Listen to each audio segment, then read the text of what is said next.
Okay, these are the questions from the swords. In what ways aren't you speaking and acting on your truth yet?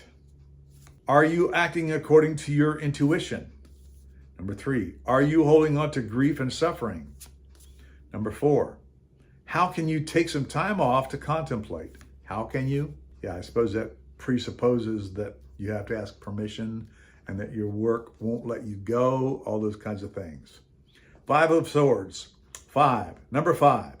What are you fighting for without consideration? Meaning, what are you fighting for free? Yeah, that's a great question. You know, here in this condo complex, we have a homeowners association, we have an HOA, and the president of the HOA, who's a good friend of mine, works for free. He has a day gig.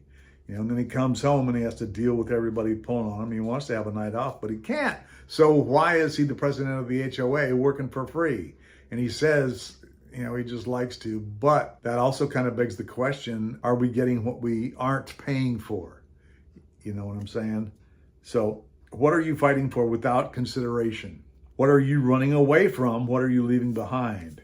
Number 7, are you trying to trick yourself? Yes, I'm trying to trick myself into succeeding because I'm trying to trick myself into not seeing myself as an imposter and fostering imposter syndrome.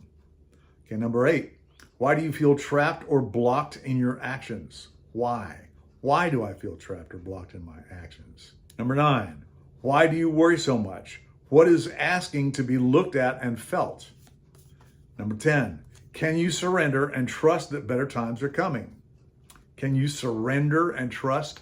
So does trust presume surrendering? Yeah, I suppose it does. Number 11, Page of Swords. Are you thinking about all possibilities and consequences? Knight, what are you ready to achieve? How can you achieve it best? Queen, do you have the best in mind for everyone? Sounds like a family question to me. King, from what perspective do you choose to see a certain situation? From what perspective do I choose to see? Well, yeah, the perspective that I don't choose to see it from is mine.